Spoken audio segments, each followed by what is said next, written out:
इसी साल मार्च में ब्रुसेल्स के जेवेंटमेंट एयरपोर्ट पर आईएसआईएस के आतंकियों ने हमला किया था।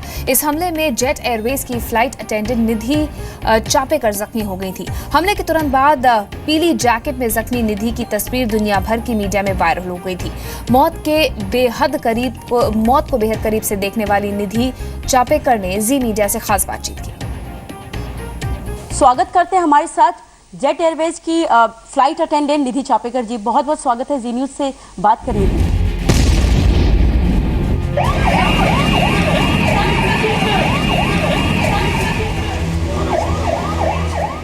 उस अटैक में, उस आतंकी हमले में, उस बॉम्ब ब्लास्ट का एक ऐसा चेहरा जिसे दुनिया देख रही है, दुनिया जानती है।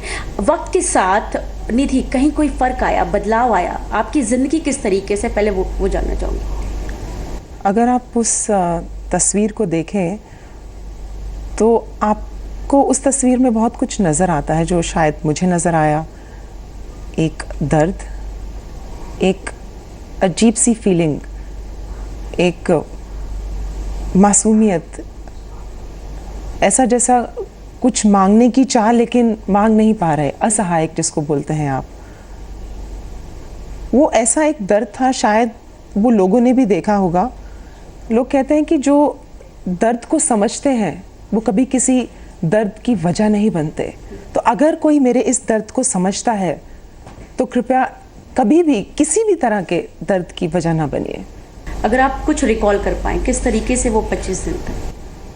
25 दिन में मुझे आवाज़ें आती थी। जब आवाज़ें आती थी तो सपने चल रहे होते थे। फ्लैशबैक में कुछ और होता था। यूँ लगता था कि हाँ, मैं वहीं खड़ी हूँ और बॉम्ब फूटते जा रहे हैं, मैं वहीं हूँ और कुछ हो रहा है और मैं कुछ नहीं कर पा रही, क्योंकि सब जगह डिस्ट्रक्शन जिसको बोलते हैं, बहुत बड़ा भूकंप आया हो। मुझे उनको बताना है कि मैं हूँ, मैं जिंदा हूँ, मुझे फ़ोन करना है, निधि उठ, निधि बचा अपने आप को, निधि सहायता कर, शायद कोई और चाहिए। वो खलबली एक मेरे दिमाग में चल रही थी और जिसने मुझे बोला कि मैं कुछ कर सकती हूँ, मैं उठ सकती हूँ। और जब मैंने उठी अपने आप को तो सांस लेना मुश्किल था। आसपास देखा तो कुछ लोग थे, पता नहीं जिंदा या नहीं। चीज़ें थी पड़ी हुई जैसे बिखर जाती हैं। आपकी ये जो नई जिंदगी है, शायद अब उसके मायने, इन चीज़ों को बदलने के लिए आप आगे कदम बढ़ाएंगे?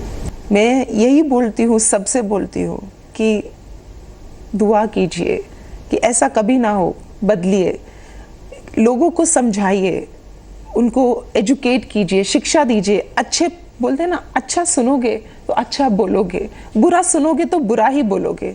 तो अच्छा सुनिए, अच्छा बोलिए, किसी को दुख नहीं पहुंचाइए।